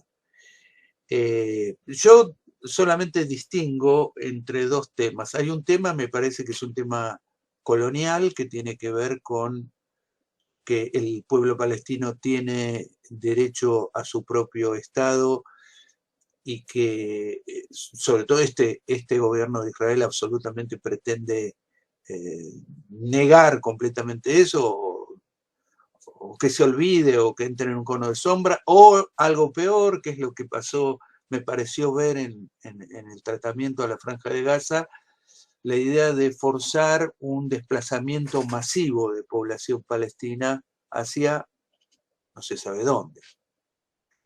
Eso me parece que es un tema que merece un tratamiento específico, que es el tema de un pueblo oprimido que Naciones Unidas sancionó su derecho a contar con un Estado. Ese Estado no se puso en marcha en su momento, en parte fue ocupado por países árabes, Jordania, Egipto, tampoco lo pusieron en marcha, después vino la guerra del 67 y ahora es Israel el ocupante de todos esos territorios, salvo la Franja de Gaza, de la cual se retiró Israel hace tiempo. Pero digamos, ahí hay un tema. El otro tema ya me parece que es distinto, que es Hezbollah o los Houthis de Yemen forman parte de un dispositivo iraní de guerra contra Israel. Ahí hay un Estado, que es el Estado iraní, que niega el derecho de existencia a otro Estado, que es el Estado de Israel. Los iraníes, su línea histórica es: eso no tiene que existir, eso es todo Palestina ocupada, que se vayan los invasores. Entonces, hay una estrategia de guerra de largo plazo de Irán en relación a los israelíes que incluye armar una milicia con 150.000 misiles, que es lo que tiene el arsenal de Hezbollah, los hutíes también tirando misiles de 1800 kilómetros de distancia sobre Tel Aviv, más otras milicias que hay en Siria y que hay en Irak. Ese es no es un secreto de nadie, yo no estoy revelando acá algo que no se sepa en general en relaciones internacionales, que es que hay una estrategia de largo plazo de desgaste de Irán sobre los israelíes. Ese es otro tipo de conflicto, me parece que ese es un conflicto de índole nacional que yo lo tiendo a abordar de una forma distinta al tema del legítimo derecho del pueblo palestino a tener su propio Estado. Me parece que acá se mezclan todas las cosas y por supuesto Occidente tiene una vista gorda absoluta en relación, bueno, la administración Biden, eso si uno lo sigue todos los días y está ciertamente entrenado en cierta sutileza de la diplomacia, en estos meses el canciller norteamericano viajó 7 veces a la región. Hay que viajar 7 veces a la zona de conflicto. Al propio Biden viajó ahí para frenar las cosas. O sea, hay un interés diplomático norteamericano muy fuerte a que esto no se profundice. Hay un autor que Diana conoce tan bien como yo, que es John Mearsheimer, un realista norteamericano, que él viene sosteniendo que el actual gobierno israelí está tratando de arrastrar a los norteamericanos a un enfrentamiento con Irán, un enfrentamiento que a los israelíes les importa mucho porque quieren despojar a Irán de armamento nuclear, es decir, quieren destruirle toda la capacidad nuclear iraní, que por supuesto la viene desarrollando. Te quiero decir, nosotros en Argentina no entendemos no hemos vivido lo que es un Estado que diga, bueno, te quiero borrar del mapa y te lo dice en la cara y desarrolla armamento nuclear. Es complicada esa escena y los israelíes a su vez dicen, bueno, como dicen los norteamericanos, nosotros tenemos armamento atómico, pero somos democráticos, ¿no? Entonces es otra cosa. Pero en cambio ellos que son malos, si tienen armamento atómico, son peligrosos. Bueno, ahí hay un tema que realmente yo creo que una cosa apasionante de las relaciones internacionales es que nos entrena un poco a tomar distancia de esas cosas medias infantiles y tratar de entender las lógicas de comportamiento de los actores y los intereses, y las percepciones y las ideologías para salirnos un poco de la guerra de propaganda que hay por todos lados. Quiero decir, los israelíes tenían desde hace rato mucha capacidad propagandística. Los que han crecido extraordinariamente ahora son los árabes o los sectores islámicos que han logrado también hacer una propaganda muy eficaz a la inversa, es decir, son unos malos tremendos y nosotros somos buenísimos, nobles e inocentes. Eso han invertido completamente la propaganda israelí y bueno, la gente es víctima de esto, que es desinformación, imágenes. Es muy importante en el mundo actual la apelación a las emociones. A las emociones. Se trabaja todo el tiempo sobre las emociones de la gente. Yo me acuerdo cuando fue la invasión occidental a Libia, que se sabía que había un despelote entre Gaddafi y otras tribus, un problema, no se entendía bien hasta que aparece una noticia en la prensa occidental que es que Gaddafi mató a 10.000 personas y hay un médico que vio dónde estaba la fosa común, donde estaban los 10.000 cadáveres. El impacto emocional de eso es tremendo. Nunca se encontró tal fosa, quiero decir. Nunca apareció. Los 10.000 no se sabe de dónde están todavía, pero eso sirvió para que OTAN sobre eso dijera, bueno, bombardeamos. Así que, quiero decir, me lo digo todo el tiempo a mí mismo. Es decir, ojo con la manipulación emocional de la publicidad que están haciendo por todos lados, que es muy complicada, porque uno ve cierta escena o cierta cosa y dice, no, esto es imbancable, esto es inaceptable. Digamos, los que hemos visto las escenas del pogrom que hizo Hamas en el sur de Israel y las escenas brutales de los niños palestinos destripados por los bombardeos israelíes, bueno, ¿qué decís de todo eso? ¿Cómo procesás toda esa barbarie? ¿Cómo procesás toda esa barbarie? ¿Y cómo te podés levantar sobre eso y plantear alguna salida razonable en vez de decirle, bueno, no, consíganse armamento más poderoso, así liquidás del todo al enemigo? Bueno, es una cuestión, una responsabilidad intelectual y hasta diría una responsabilidad moral ver cómo te enfrentás a un dilema tan grave como este de Medio Oriente. Bueno, Alejandro. Bueno, buenas tardes. Gracias. La verdad que yo levantaba y bajaba la mano porque no quiero hacer comentarios desde el enojo, digamos, porque la verdad que para enojarse hay y mucho. Sobre todo me refiero a lo que está pasando en Argentina. A ver, vos, Ricardo, diste varias puntas, ¿no? Hablaste justamente de que no hay una burguesía nacional que tenga un proyecto de país.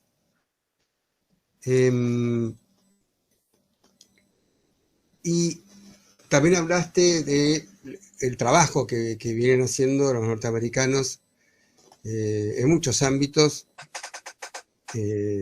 también para que en parte esto es así, ¿no? Y digamos, pero hay cosas que a veces uno no termina de entender, y yo quiero que se entienda bien lo que voy a decir ahora, porque me lo planteo como pregunta, no como crítica, pero, a ver, hubo un desarrollo durante 12 años, durante el gobierno de Néstor y Cristina Kirchner, por ejemplo, a nivel de funcionariado en la Cancillería, ¿sí? Si bien cambiaron los cancilleres, estuvo Tayana, estuvo, bueno, ¿cómo se llama el otro hombre que lamentablemente después falleció? No me acuerdo el nombre ahora, del famoso periodista, bueno, no importa. Timerman, pero digo, por otro lado, digo, en ese caso lo sé porque conocí gente que estaba trabajando en Cancillería y la verdad que estaban haciendo muy buenas cosas. Digo, eso por un lado. Por otro lado, también había gente que estaba trabajando, que trabajó en el área de Secretaría de Industria, después Ministerio de Producción, durante el gobierno de Cristina, y también, más allá de ciertas cosas, por favor, dentro del gobierno de Alberto Fernández, sobre todo con, por ejemplo, el Vasco de Mendiguren, que es un tipo que se puede decir que es uno de los poquitos representantes que quieren o que tienen idea de país, de proyecto de país, ¿no? De burguesía nacional con alguna idea de proyecto de país. Yo lo que no termino de entender es cómo, porque digo, yo que soy un ciudadano común, con muchísima menos información que ustedes, pero digo, el día que se dio el resultado del balotaje, pero ya mucho antes se veía venir el triunfo de este tipo, pues ya no lo quiero ni nombrar, y del desastre que iba a ser. La verdad que no me imaginé de semejante magnitud, sinceramente, lo digo con toda honestidad. No pensé, por ejemplo, que iba a destruir al Estado como lo está destruyendo y que, bueno, obviamente si sigue 4 años en el poder, va a dejar un Estado insignificante, ¿sí? Solamente un Estado con capacidad diría yo, represiva, fundamentalmente. El resto, ahora, ¿cómo puede ser, por ejemplo, que haya gente de Cancillería que no le haya... Primero, ya sé que cuando nombró a Diana Mondino y uno escuchaba las cosas que ya Diana Mondino decía en campaña, todavía no había ganado, y uno escuchaba, ¿cómo puede ser que hubiera gente que no se acercara, que no convocara, o los empresarios no se acercaran a la Cancillería, como para ver para dónde rumbear, cuando ya mismo Milei estaba anunciando que él no iba a mantener relaciones diplomáticas con países comunistas y todas las barbaridades que dijo, y que lamentablemente después, siendo gobierno, lo aplicó. Entonces nos quedamos, vos lo decías, Ricardo, tenemos financiamiento para las 2 represas de Santa Cruz, están paralizadas, teníamos financiamiento para hacer la 4ª central nuclear, paralizada. En fin, tenemos una serie de cosas, de acuerdos firmados con los chinos, que uno no puede entender cómo es posible que, por ejemplo, desde el lado de la Cancillería, no haya alguien que le haga ver a esta gente, que le diga, paren la mano, o sea, recién ahora, porque, a ver, se han arrastrado tanto por Estados Unidos y por los pasillos del Fondo Monetario Internacional, y no tienen ninguna respuesta, se arrastran tanto con 2 o 3 empresarios que él cree que van a venir acá a hacer las grandes inversiones, como Elon Musk. Y digo, y tampoco hay un empresariado que se siente con este tipo y le diga, para la mano, o sea, basta. Y yo digo, no termino de entenderlo, o sea, porque, fíjate, Itamaraty, termino con el comentario, porque da para mucho para hablar, Itamaraty se mantuvo, más allá de la poca bola que le pudo haber dado Bolsonaro. Pero hoy vuelve al poder Lula y sigue un proyecto que Itamaraty es un proyecto que viene de hace décadas. Ahora, digo, todo eso que se pudo haber construido durante el gobierno de Cristina y algo durante el gobierno de Alberto Fernández, ¿qué pasó? ¿Quedó en la nada? No hay esa capacidad de vínculo con el empresariado argentino como para decirle, flaco, párenlo a porque en serio nos vamos a la miércoles. Mal, pero mal.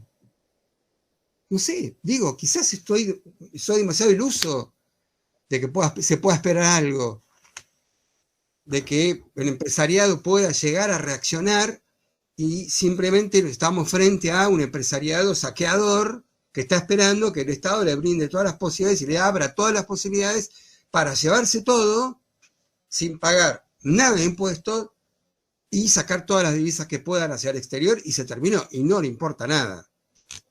No sé, quizás estoy muy equivocado, quizás sea un análisis demasiado simplista y que tenga que ver en parte con mi enojo, pero no las veo. Yo no veo las cosas como que exista alguna posibilidad de salida a esto.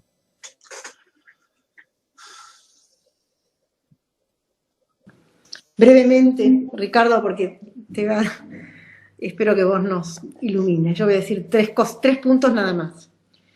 Uno es que tendríamos que tener cuidado, y yo siempre lo digo muchas veces, es que uno mira al país ajeno, a Brasil, con telescopio, y nos miramos a nosotros mismos con microscopio. Entonces no estamos haciendo una comparación que no es correcta. Itamaraty no tuvo tanto poder en la época de Bolsonaro. El gran poder lo tuvo el Ministerio de Guedes. Entonces hay que ver estos resquicios. Itamaraty, si uno habla con el Itamaraty de hoy, o con Itamaraty tampoco es un bloque homogéneo. Obviamente debe haber habido gente a favor de Bolsonaro. Pero Bolsonaro, digamos, manejó los hilos de la diplomacia de otra manera, y además, fíjate que tuvo que irse al mazo con las no relaciones con China. También dijo, no quiero relacionar con China, y después vino la Grivina y le dijo, no, querido, ¿sabes qué? Me está cerrando un mercado. Bueno, acá está pasando lo mismo en la Argentina. No podemos ver al empresariado como un bloque homogéneo. Y dentro del empresariado hay muchos antichinos. Y hay uno que tiene nombre y apellido que es muy poderoso, que se llama Pablo Roca. muy poderoso y muy antichino porque está perdiendo mercado en el mercado del acero. Entonces también dentro de la empresa, el sector del agribine debe estar más silenciosamente a favor de China, silenciosamente. Por ahora deben estar aliviados que por ahí no sé si hubo presiones. A ver, no sabemos si el sector del agribine no fue y se le plantó a Milei o a Mondino y dijo, no, con China no jodamos. A ver, realmente no nos van a cerrar el mercado. No sabemos, yo no lo sé, pero es probable que haya habido algún tipo de presión para decirle paren esta locura. Entonces, bueno, tenemos el resultado que tenemos, que fue Mondino, que dijo suavizó un poco las cosas, después fue Karina y ahora va a ir el Bufón. Bueno, entonces también hay que mirar estas complejidades internas también, volviendo a que el empresariado no es un bloque interno. No miremos a Brasil solo con telescopio, nosotros nos miramos con microscopio y nos damos cuenta que estamos roñosos, y allá por ahí están igual de roñosos, pero no nos damos cuenta porque estamos mirando con telescopio. El segundo punto, bueno, uno es cuando comparamos las cosas. Tercero, yo creo que siempre hay resistencia. A ver, cuando uno dice separaron las centrales nucleares, por supuesto que hubiera sido mejor. Las represas, bueno, eran en Santa Cruz, también era obvio que se la iban a parar. Pues, obvio, en el sentido de que hay una lucha política detrás de esto. Entonces, no sé si tan obvio que se le van a parar, pero quiero decir que están tratando de asfixiar a determinadas provincias y están tratando de beneficiar a otras, volviendo al tema Milei. Lo mismo pasa con los chinos, digamos. Los chinos tampoco son bebés de pecho, y también están jugando a esa divide y reinarás. Entonces hay que mirar eso con un poco más para mí de depresión, pero bueno, con más análisis, digamos, de alguna manera. Para cerrar este tema, yo creo que la Cancillería es una enorme burocracia, y es una burocracia excelente, pero es una burocracia que se alinea, no sé cómo se dice. Es decir, y miran por otro lado, les da vergüenza, muchos les da vergüenza. Uno habla con la gente que está ahí adentro, algunos tienen que sacar la cara, Pinedo, bueno, que no es de la Cancillería, sino que venía del Senado, está más alineado, etcétera, pero tiene otros modos. Pinedo tiene otros modos, no es dice lo mismo o quiere lo mismo, pero lo dice de otra manera. Mondino, la verdad, yo creo que quiere lo mismo y lo dice de otra manera. Pero bueno, las burocracias tampoco son, así como el empresariado no es homogéneo, las burocracias tampoco son homogéneas. Tampoco son homogéneas, hay de todo. Y mucha gente está siendo castigada dentro de la Cancillería, con puestos que les quedan grandes, que les quedan chicos, al revés, que les quedan chicos. Es decir, las burocracias también se van alineando, defienden su trabajo, etcétera. No son homogéneas, ese es mi punto. Bueno, nada, era eso, nada más. Y no idolatrar tampoco a Brasil. No nos olvidemos que Guedes fue el que lideró, mucho más que Itamaraty en la época de Bolsonaro. Mucho más. Mucho más importante fue Guedes que... ¿Quién era el canciller de Bolsonaro? No me acuerdo. Tan es así que no me acuerdo quién era. Sí, yo quiero agregar a lo de Diana una anécdota. Ustedes saben que Bolsonaro en sí no era ninguna luminaria del pensamiento, pero los hijos que tenía eran peores. Eran una cosa salvaje de brutalidad ideológica. Y uno de estos, no me acuerdo cuál de los dos, empezó a hablar pestes contra China desde un discurso de guerra fría, que son totalitarios, cualquier cosa. Ideología arcaica, digamos. ¿Quién fue a hablar con Bolsonaro, a decirle paralo al nene? Fue el agronegocio de Brasil. Las cámaras que agrupan se pararon y lo agarraron del cogote a Bolsonaro y le dijeron, ¿vos sabés cuánto estamos exportando de carne a China? ¿Y vos querés que el nene nos joda el negocio? Se acabó el anticomunismo del pavote del hijo de Bolsonaro. Bueno, ahí ese mismo sector es el que también favorecía la quema del Amazonas alegremente porque tenemos más tierra para poder poner ahí soja y vacas. Y ahí es donde a Bolsonaro le salió el antiimperialismo mundial diciendo, ¿qué se quejan? ¿Acaso Brasil no tiene derecho al desarrollo? Que es lo que Milei dijo el otro día en su discurso. Dijo, estos poderes mundiales a veces hacen que los países que se quieren desarrollar, los pueblos no puedan desarrollarse porque les ponen trabas. Eso es extraordinario porque el mundo de Milei es un mundo donde las corporaciones multinacionales hagan lo que quieran con los territorios. Ese es el mundo de Milei. No está defendiendo el desarrollo argentino y mucho menos con una perspectiva popular. Está diciendo, déjenos rematar todo y si vienen acá a polucionar, no nos importa nada, no nos importa nada. Eso lo hacemos en nombre del antiimperialismo. Así que estos payasos del tercer mundo son así, son liquidadores de los proyectos nacionales. Y un tema que no hemos mencionado mucho, que es el tema de la protección del medio ambiente y del futuro de la humanidad, que no les entra en la cabeza, no les entra en la cabeza. Yo quería dos cosas más decir. Uno, el tema que a mí me parece muy importante, y más en este espacio académico en el que estamos, dedicarnos a desmontar un mito social increíble, que es que los empresarios saben mucho de todo. A ver, los empresarios saben de su negocio, por ahí son excelentes conociendo todas las características de la rama de producción donde están, todas las características técnicas, todas las complejidades internacionales. Por ahí Roca es muy bueno en eso, en hacer acero y en ver dónde está la competencia y cómo se bajan los costos y qué tipo de fábrica necesitaría. Ahora, todos indefectiblemente son ignorantes en las grandes cuestiones estratégicas mundiales o de sus países. O sea, acá hay un invento social, que es que los grandes empresarios saben de todo y están autorizados a hablar de todo, y los principales responsables de eso son los políticos, que también son bastante ignorantes. Y entonces le atribuyen a no se sabe quién. Ahí Keynes dijo una cosa extraordinaria, que fue esta cosa de que muchos que se creen muy piolas son esclavos de algún economista muerto, ¿no? Es decir, que piensan que tienen ideas que les salió de algún lado y en realidad les cayó en alguna lectura que hicieron vieja y tienen ideas. No son gente que está estudiando el mundo en este momento, el capitalismo actual, las características, las mutaciones, las transformaciones, no lo están haciendo, y la sociedad espera que los empresarios sepan más que los demás.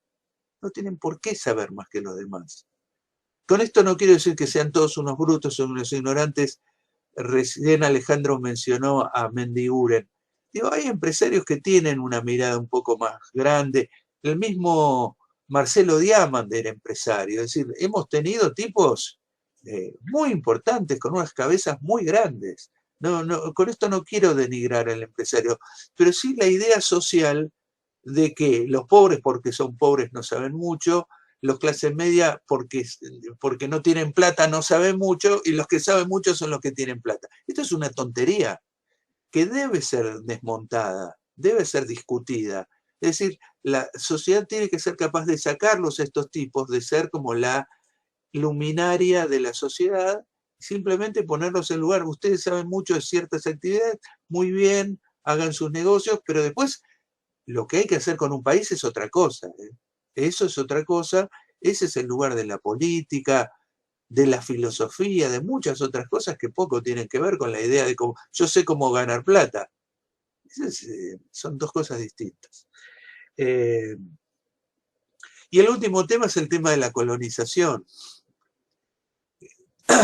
O sea, Milei sale con este discurso de la Guerra Fría. ¿Dónde lo mamó eso?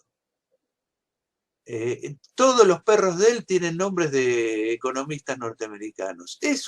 Es un Estado colonial es un Estado colonial. Es decir, tenemos una dirigencia colonizada mentalmente. Y digamos que su dieta intelectual no está conformada por lecturas variadas, enriquecidas, autores que chocan, polémicas, disputas, perspectivas, sino que es una dieta en base a lechuga intelectual, lechuga y lechuga y lechuga. Y la verdad que la pobreza que tienen en su cabeza es enorme. Es enorme.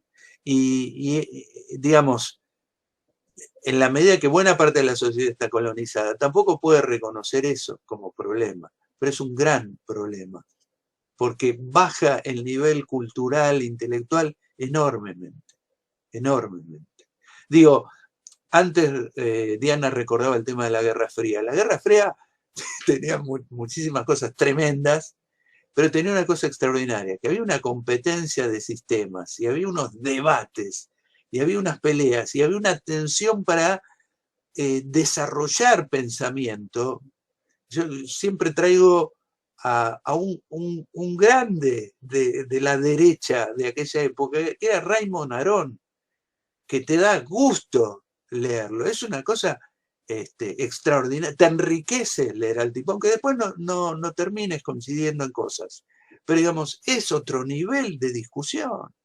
Y ahora, digamos, desde que tenés este mundo plano, así, que es el fin de la historia, parece que es el fin del pensamiento también, ¿no? Entonces, ahí me parece que es una responsabilidad académica muy grande mantener esa chispa de la discusión, del debate, de enriquecer, de complejizar, de que las cabezas se ensanchen en vez de que se reduzcan. Bueno, todo eso es lo que tratamos de hacer. Muy interesante que reivindiques a Raymond Aron. Yo también. Y mi debate es muy interesante porque es de derecha la pregunta que me hago. Hoy no parece de derecha. Claro, ¿no? claro. ¿Es cierto? Es un liberal político, por ahí un conservador, ¿no? No sé, tampoco. Yo lo leo y todavía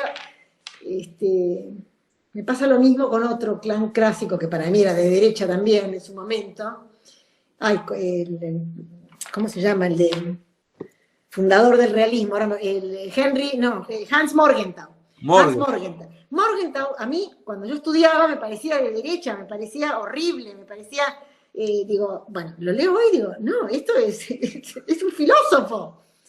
Es impresionante, Raymond Aron, por supuesto. Es sociólogo, quiero decir. Sociólogo. Así que, a mucha honra. Y Hans Morgenthau, que también yo recuperé ahora, Hans Morgenthau fue ministro de Trabajo de la República de Weimar, entonces hay algo ahí muy interesante de él, de su formación, de sus compromisos económico-políticos, estuvo en contra de la guerra de Vietnam, yo todo eso no lo sabía cuando estaba estudiando y me parecía de derecha. No lo debo haber leído cuando estudiaba, porque nada, había que leer a Marx, qué sé yo. Sí. Tampoco leía tanto Marx, a ver, el Capital no me lo memoricé, pero bueno. Pero Raymond Aron sí es extraordinario, extraordinario. Deberíamos recogerlo, sí. Y tiene muchos trabajos ya escritos en castellano, etcétera. Traducidos, quiero decir. En primer lugar, quiero agradecerle a Diana, que es nuestra invitada de honor de hoy. La verdad que fue un lujo y un placer tenerte. Vamos a tratar de que la próxima sea presencial, Diana. Hay gente que ya me está comentando que hay que hacer un programa tipo streaming, un café entre Diana y Ricardo. Me llegaron comentarios de eso. La verdad que fue espectacular. A mí se me pasó volando. Un vino, mejor que un café. Un vino, ¿no? Bueno, dale, un vino más rico.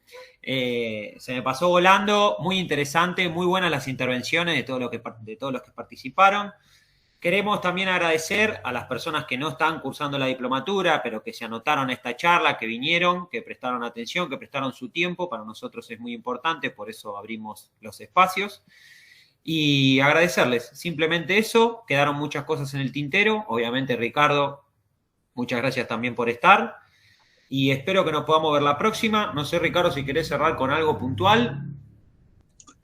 No, me parece que lo bueno que tiene esta diplomatura es que nos damos estos lujos y podemos meter todos estos temas y ver la complejidad y ver las conexiones entre las cuestiones. Así que muchas gracias a vos. Bueno, agradecerles y cualquier duda que tengan pueden escribirnos al correo en el cual se anotaron para inscribirse. Y al resto, a los estudiantes y a las estudiantes, nos vemos el próximo jueves. Diana, de vuelta, 1.000.000 de gracias. Gracias a ustedes, muchísimas gracias.